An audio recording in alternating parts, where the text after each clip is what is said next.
Salut, c'est Julia du blog Couture Imaginaire. Bienvenue sur la chaîne Couture. Je suis aujourd'hui avec Barbara du blog et de la boutique Je fais mes dessous. Bonjour Barbara et merci d'être parmi nous. Bonjour, merci de m'avoir invitée. C'est avec plaisir. Pour celles et ceux, on va parler au féminin. Je sais que la majorité en tout cas de mes lectrices sont des femmes. Donc on va faire les généralités au féminin. Est-ce que tu peux te présenter un petit peu pour celles qui ne te connaîtraient pas ou qui ne connaîtraient pas forcément ton visage? Je suis Barbara, la créatrice de la marque de patrons Je fais mes dessous. Donc voilà, j'ai les patrons Je fais mes dessous et la boutique, et j'ai aussi écrit le livre du même nom, Je fais mes dessous. Voilà. Très bien. Alors, première question, comment est-ce que tu en es venue à faire de la couture? Alors la couture, j'en fais depuis que je suis toute petite, je crois depuis que j'ai l'âge de 6 ans. Donc c'est une passion, j'ai fait que ça depuis toujours. Donc voilà, j'avais fait un BEP quand j'étais jeune, un peu plus jeune. J'ai fait un BEP, puis ensuite je me suis mise à mon compte et depuis je n'ai jamais arrêté en fait, depuis que me suis mise à mon compte à 23 ans, et même avant du coup depuis que je suis toute petite. Donc tu as fait tes études de couture et tu t'es lancée directement. Ouais, j'ai fait un BEP et à la fin de mon BEP, pas directement, j'ai fait un petit bébé de suite assez jeune. Et ensuite, quand mon fils a eu 1 an et tout ça, j'ai décidé de me mettre à mon compte et de créer une boutique où je faisais des retouches et des créations. Mais essentiellement de la retouche. Ce qui ne m'a pas vraiment plu. Et puis après, petit à petit, je me suis lancée dans la lingerie. D'accord. Et justement, ça m'amène à la deuxième question. La lingerie, j'ai toujours été passionnée de lingerie.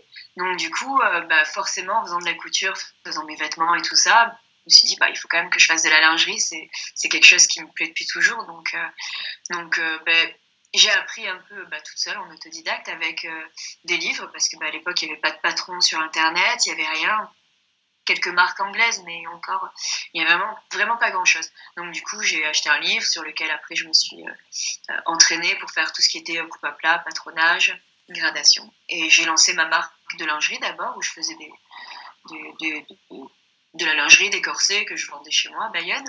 Et petit à petit, après, je me suis dit, je ne dois pas être la seule à avoir envie de faire de la lingerie. Il y a forcément d'autres personnes qui ont dû chercher des patrons de lingerie ou quoi que ce soit. J'ai commencé un peu à fouiller sur Internet. Il y a 10 ans, il y a moins de 10 ans, il n'y avait pas grand-chose. Et du coup, je me suis dit, puisque je fais les patrons pour moi, autant que j'essaie de les faire, que je les vende, que ça serve à quelque chose, quoi. Donc voilà, l'idée m'est venue, j'ai cherché le nom, je me suis dit, je fais mes dessous, c'est très simple, hein. On va tous taper ça sur Google, c'est ce que j'ai tapé, faire ses dessous, je fais mes dessous, j'ai dit, voilà. Comme ça, si quelqu'un tape ça, il tombera sur moi. Ouais. Donc ça, c'était il y a à peu près 7 ans. D'accord. Et du coup, en fait, tu avais encore ta boutique où tu faisais des retouches et en parallèle, tu t'es formée toi-même à la lingerie et tu as proposé la lingerie. D'abord, j'ai proposé de la lingerie. Ensuite, j'ai fermé ma boutique de retouches parce que j'ai eu un gros ras-le-bol. Donc, du coup, j'ai arrêté la couture pendant 1 an. J'ai tout mis de côté. C'était vraiment pas pour moi, la retouche. Ça m'a beaucoup écœurée de la couture, humainement. Et voilà. Et du coup, c'était pas ce que j'aimais. Et donc, j'ai fait une pause. Et après, je me suis mise à faire la lingerie. Et du coup, après, j'ai lancé les patrons. Mais un petit peu plus tard. Après, j'ai arrêté la lingerie et je me suis dit, je vais faire que les patrons. Ça m'amusait plus, en fait. J'aimais bien ce côté concevoir et proposer. Voilà, tu voulais peut-être aussi plus travailler pour toi, du coup, si tu faisais la lingerie, c'était par rapport à des demandes de clientes, j'imagine, ou tu faisais déjà des modèles que tu proposais ensuite à l'achat? Je faisais des modèles que je proposais à l'achat. Ah, d'accord. Et après, chez moi, il y a quelques temps, c'était quand même assez compliqué pour la lingerie. Et du coup, ça m'amusait moins, en fait. Je trouvais ça plus amusant au départ. Après, je me suis dit, je vais plutôt faire des patrons et de créer, faire des collections. Et le côté un peu que de... c'était mieux. Ouais, donc plus stylistique, on va dire. Ouais, à l'époque, c'est ce qui me plaisait le plus. D'accord. Et maintenant, moins, alors? Non, toujours. C'est ce qui me plaît le plus. Mais je reviens plus à une petite marque de lingerie qui est déjà à moitié créée. Et du coup, là, maintenant, je me sens aussi plus capable, finalement, de pouvoir vendre des produits que j'ai fait moi-même. C'est peut-être assez contradictoire, mais faire un patron, et j'aimais bien que les autres le fassent, voir les autres. Mais du coup, je me disais, est-ce que ce que je vais créer, coudre, va vraiment plaire?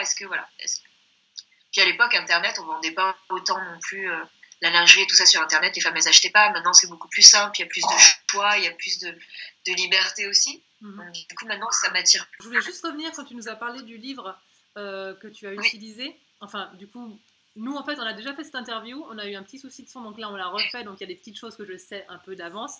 Donc, notamment, un livre qui t'a beaucoup aidé pour réaliser ta lingerie. Est-ce que tu pourrais nous donner la référence de ce livre, ou au moins que je la note comme ça, je la mettrai en info ou en visuel pour celles qui nous regardent. Oui, alors,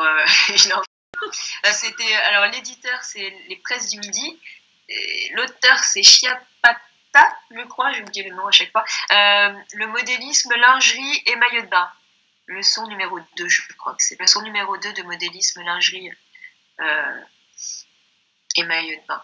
Je te le redirai, je te renverrai le lien peut-être plus concret, parce que du coup, j'ai emmené le livre avec moi en vacances. Voilà, je le notais pour pas l'oublier de le mettre. Merci. Donc voilà, qui est un livre essentiellement sur le patronage. Donc qui est très complet, très bien, mais il faut quand même avoir un petit peu, faut déjà s'y connaître en patronage. Moi, c'était facile vu que j'avais quand même un BEP, j'avais appris, et puis après je savais faire des vêtements. Ça faisait des années que j'étais à mon compte, mais il faut quand même s'y connaître un petit peu. Il est assez carré, mais il faut avoir des bases. D'accord, je pense que ça va l'intéresser plus d'une et moi la première. Tu nous as aussi parlé de ta marque de lingerie. Est-ce que tu peux nous en dire un petit peu plus sur ce projet qui est gentiment en train de prendre vie, visiblement? Du coup, c'est une marque qui s'appelle Osez-moi. Donc, que j'ai créé en même temps, la marque, en même temps que je fais mes dessous. Quand je voulais faire les patrons, je me disais, bon, ma marque s'appelait pas comme ça, et mes copines elles me disaient, ouais, mais bon, j'aime pas trop ta marque. Donc, je cherchais, j'avais dit, bon, Osez-moi. J'avais dit, j'étais dans une association de créatrices où on vendait chez nous dans une boutique éphémère. Donc, j'avais dit, les filles, qu'est-ce que vous en pensez? Alors, soit Osez-moi la lingerie, soit je fais mes dessous. Je penche plus vers je fais mes dessous, et donc les patrons. Donc, du coup, voilà, ça fait quelques années que j'avais les deux. J'ai décidé de développer je fais mes dessous, et maintenant, Osez-moi, qui donc s'écrit O-Z-E-M-O-A pour oser moi, ou oser moi. Osez-moi l'émotion. Un jeu de mots là, comme ça, c'est peut-être pas très clair, mais ça le sera un jour. Oui, c'est très bien. Donc voilà, ce sera une lingerie qui me ressemble en fait. Vraiment, pour le plaisir aussi de créer autre chose que mes modèles. Je ne peux pas les porter, je me dis, ouais, c'est trop beau. Non, je ne vais pas les porter. Du coup, ils restent là sur une penderie, je les regarde, je dis, ouais, c'est joli et belle ce dentelle. Non, je me dis, là, voilà, je vais peut-être en faire, que je vais pouvoir en vendre, et voilà, je compte pas en faire des masses.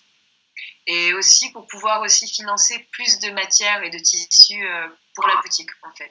Il y a aussi ça, c'est que les tissus professionnels en lingerie, certains coûtent assez cher chez les fournisseurs, et du coup ça fait des prix que moi je trouve élevés à vendre sur la boutique, qui du coup me font beaucoup hésiter.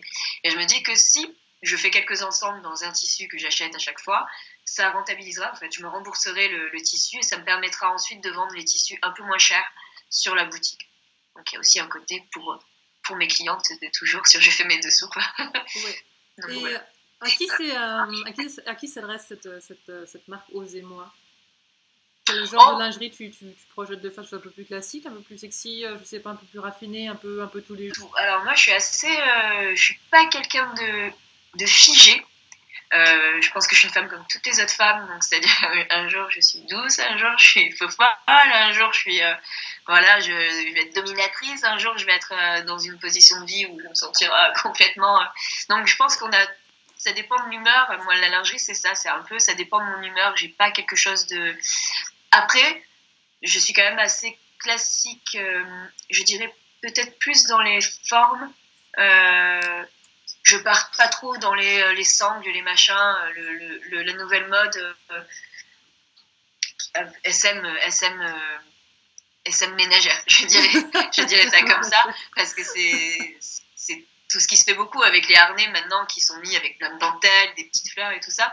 Mais bon, à la base c'est quand même une lingerie SM. Donc du coup, ça me fait très rire, j'aime bien, c'est rigolo. Je le porterai pas au quotidien, donc j'en fais pas. Mais c'est vrai que c'est un petit côté maintenant, du coup, tout le monde porte ses harnais, l'affiche sous les t-shirts. Oui. J'aime bien, après, moi, je suis je suis quelqu'un de très libre, donc j'aime bien. Mais comme c'est pas quelque chose que moi je porterais, je vais faire de la lingerie qui me ressemble, tout simplement. Une lingerie, j'espère, qui facile à porter, jolie, simple, élégante. J'essaye. Voilà. Mais ça peut très bien être de la jolie dentelle, comme après, je peux très bien faire du jean, si j'ai envie de faire un bustier en jean, c'est, voilà, ou en wax. Je suis assez, voilà, j'aime la lingerie qui peut se voir quand même. Ouais, donc c'est pas la lingerie d'antan qui était vraiment sous les vêtements. Ça peut être une petite bretelle qui vient ajouter quelque chose à une tenue ou je sais pas, ouais, une dentelle qui peut éventuellement dépasser juste pour par ornement, on va dire, sans chercher de la vulgarité ou quoi que ce soit. Non, du tout, parce que j'aime pas la vulgarité. Mais même au niveau lingerie homme-wear, voilà, j'aime bien faire des kimonos qui peuvent être portés en lingerie, mais qui peuvent être mettre la journée, une nuisette ou une petite combi. J'aime bien la porter en robe ou avec un pull en laine par-dessus où on laisse apparaître un peu la dentelle. J'aime bien ce côté lingerie qui peut être porté de jour. J'aime bien faire des soutifs à paillettes que je me dis, tiens, si je suis en concert, je peux le mettre avec une chemise ou une veste de blazer. Et ouais, c'est un soutif, mais je suis habillée quand même. Ou même les soutiens-gorge en wax l'été, si j'ai un petit chemisier transparent ou un débardeur assez échancré, on peut le voir. Ça fait pas vulgaire puisque finalement c'est dans un tissu qui fait habiller. Donc voilà, j'aime bien essayer de mixer les choses, quoi. D'accord. Je voulais te demander, tiens, du coup, quelle est ta pièce préférée en lingerie? À faire ou Oh les deux, on va pas se priver. À porter. Alors les deux, à faire et à porter. Alors, je sais pas. Alors, je peux te dire ma matière préférée à porter. Allons-y. C'est la soie. La soie.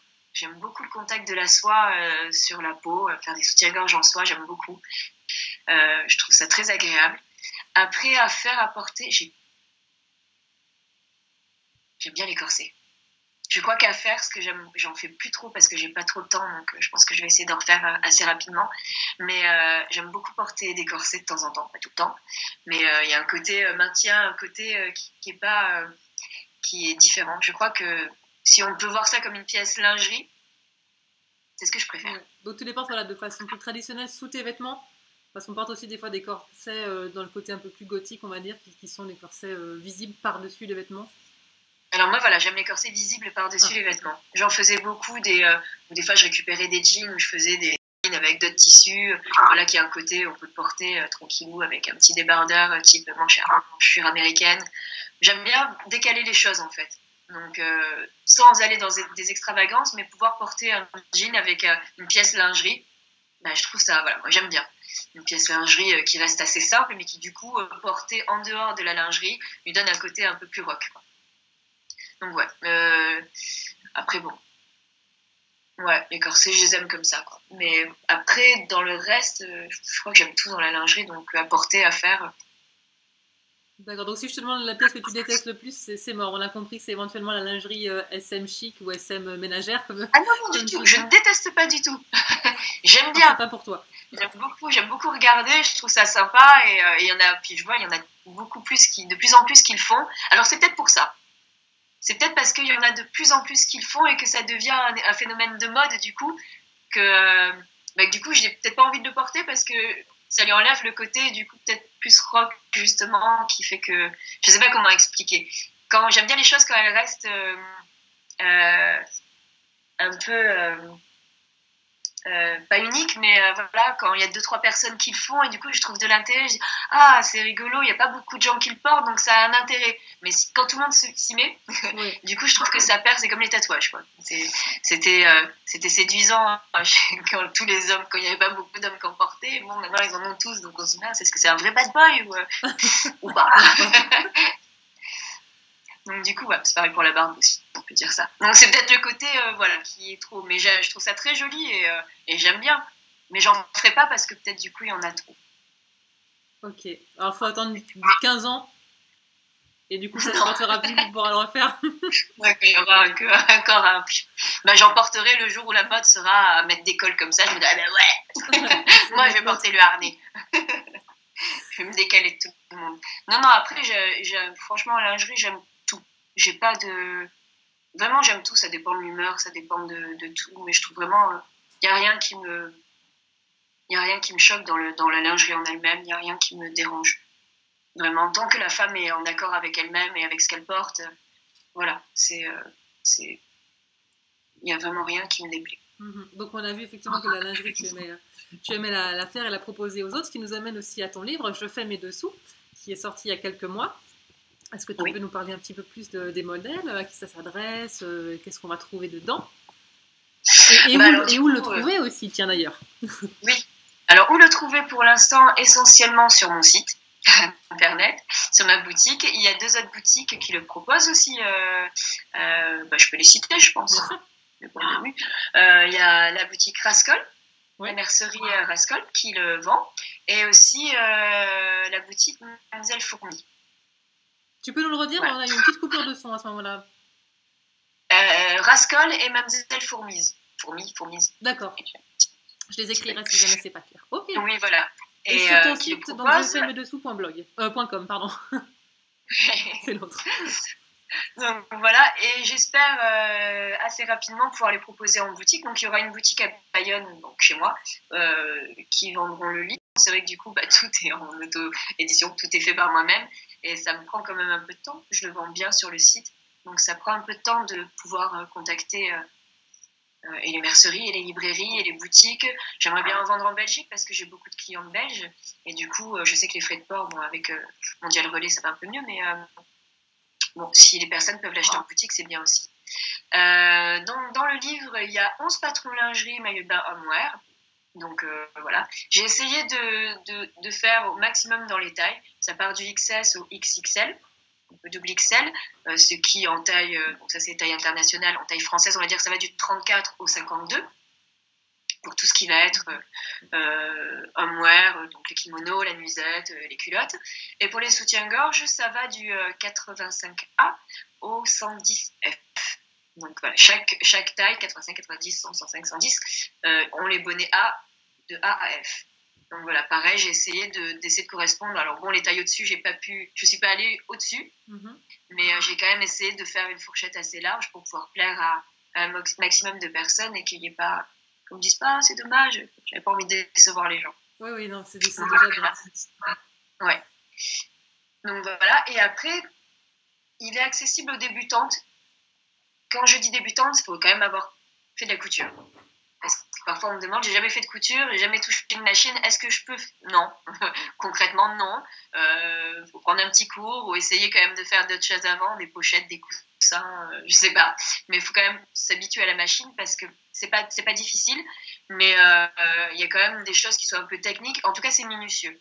Il faut que les valeurs de couture soient bien respectées et ce sont des petites pièces. Donc du coup, il faut quand même être habitué à sa machine, savoir coudre droit et régulier pour pouvoir le faire, quoi. Mais après, c'est quand même accessible relativement à tout le monde. Il y a des pièces faciles. Le kimono, par exemple, il est facile à faire pour commencer. C'est vraiment pas compliqué. Et petit à petit, en venir à la lingerie.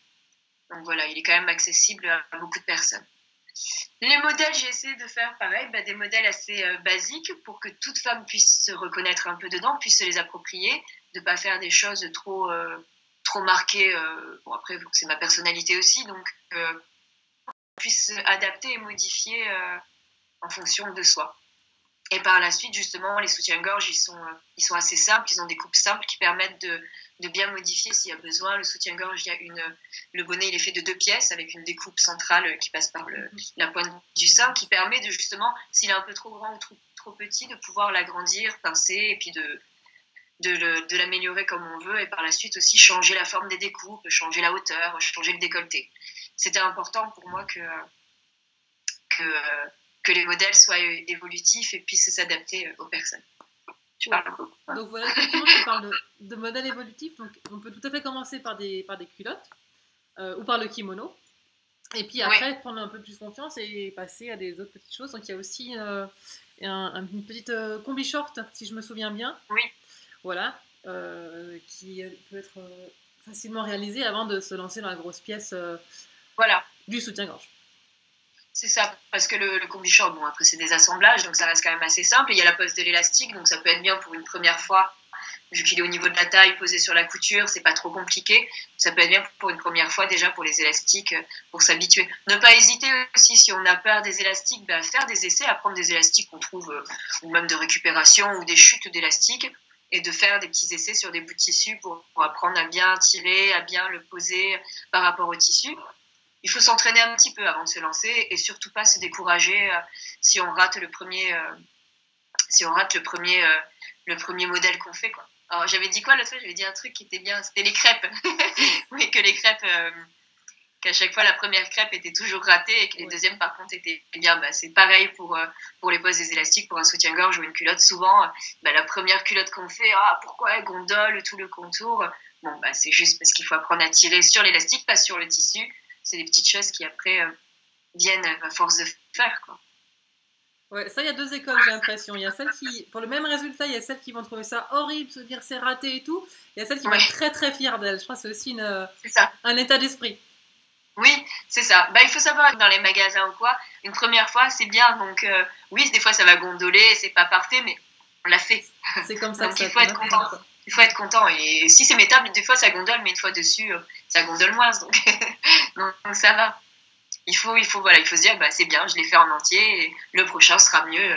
J'ai compris qu'est-ce qui fait que.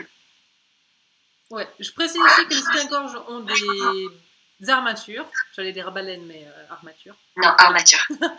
Parce que c'est aussi la question qui revient souvent. Ah, tu fais des sous-vêtements, mais est-ce qu'il y a des armatures? Oui, ce sont des vrais sous-vêtements. Donc, dans son livre, le livre de Barbara, vous trouvez des vrais sous-vêtements, même si ceux sans armature ne sont pas des faux sous-vêtements, mais ça peut être bien pour toucher à ça. Et aussi des costumes de bain, je ne sais plus si tu viens de le dire, mais il y a des costumes de bain également.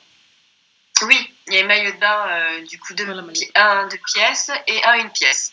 Donc voilà, pareil, je trouvais que c'était important de faire les deux. Tout le monde ne met pas des 2 pièces, tout le monde ne met pas des 1 pièce non plus, donc c'était important. J'ai voulu faire le maillot de bain 2 pièces avec armature.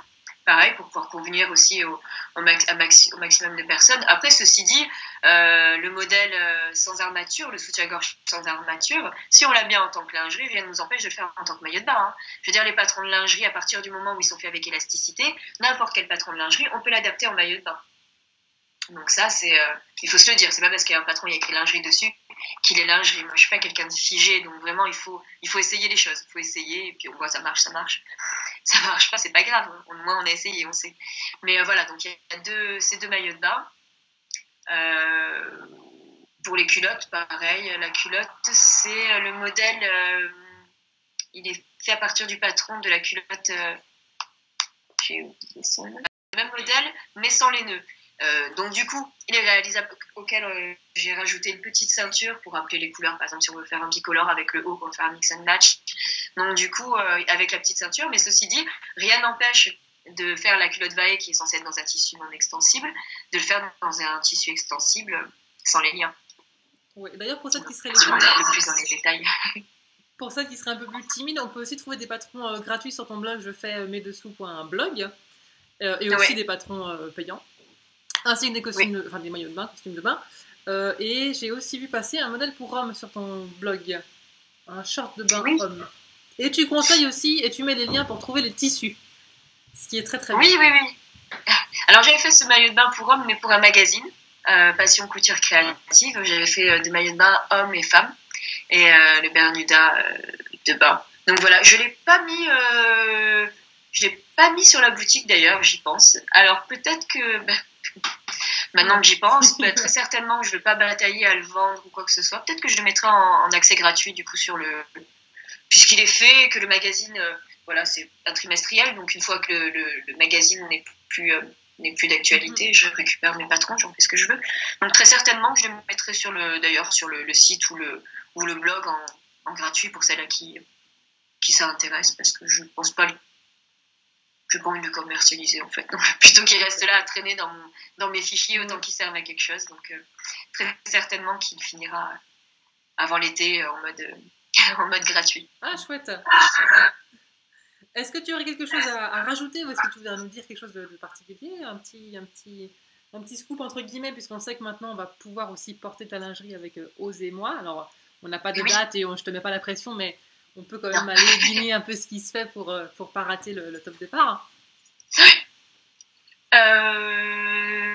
Qu'est-ce qu'il y a d'autre à dire? Quels sont tes futurs projets? Je t'ai pas entendu. Tout simplement, quels sont tes futurs projets pour la marque Je fais mes dessous? par exemple? Oui, des projets, il y en a plein. Certains, bon, je ne vais pas parler tout de suite parce que c'est pas fait et que j'ai envie de garder ma petite idée et que je ne l'applique pas. Et voilà, tant qu'elle n'est pas encore lancée totalement. Mais c'est un projet qui, du coup, sera avec moi, mais sûrement aussi avec d'autres personnes. En nouveauté sur Je fais mes dessous, dans la boutique, il y aura là, très vite de nouveaux kits. Je vais essayer de faire de plus en plus de kits parce que c'est très demandé et c'est vrai que c'est pas mal pour commencer. Puis moi, j'aime bien en plus prendre des tissus, les associer. C'est un peu comme quand je crée mes collections pour les shootings. J'aime bien ce côté-là stylistique du coup. Et il va y avoir aussi bientôt sur la boutique la vente de patrons d'autres marques de lingerie. Donc voilà, parce que je voudrais vraiment que Je fais mes dessous soit plus que pas que ma marque de patron, évidemment ma marque de patron, le livre c'est Je fais mes dessous, c'est comme ça. Mais je veux que la boutique, j'aimerais bien que la boutique soit vraiment axée sur du coup la lingerie et mettre en avant aussi d'autres créatrices de lingerie française, de patrons de lingerie. Et du coup, en gros, qu'il puisse y avoir tout pour faire la lingerie sur Je fais mes dessous, que quelqu'un qui vient sur le site puisse avoir un maximum de choix. Et puis voilà, je suis pas quelqu'un cantonné normalement sur la concurrence ou quoi que ce soit, genre ah non. Et je me dis, autant, voilà, il y a des choses que moi je n'ai pas le temps de faire au niveau des patrons ou des patrons que je n'aurais pas fait parce que ça me correspond pas tout de suite, mais que j'aime bien voir chez les autres. Je me dis, je vais pas faire quelque chose que quelqu'un a déjà fait, autant que je le mette en avant sur ma boutique et que j'offre un espace de vente aussi, que je fasse un espace de vente comme une mercerie en fait, Ouais, qui vendrait plusieurs marques de patrons. est-ce qu'on a le droit à avoir un ou deux noms ou c'est pas encore concret donc tu ne préfères pas en parler?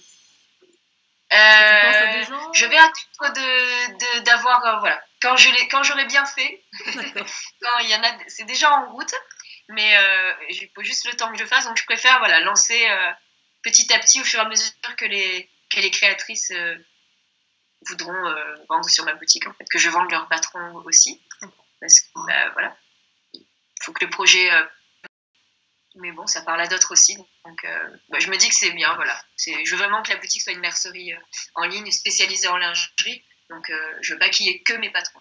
Donc, et pareil, s'il y a d'autres livres de lingerie qui peut-être apparaîtront bientôt, j'espère pouvoir les vendre aussi sur ma boutique. Je les vendrai aussi sur ma boutique d'ailleurs, puisque la boutique, vraiment, je veux qu'elle soit axée. Pas garder ça que pour moi.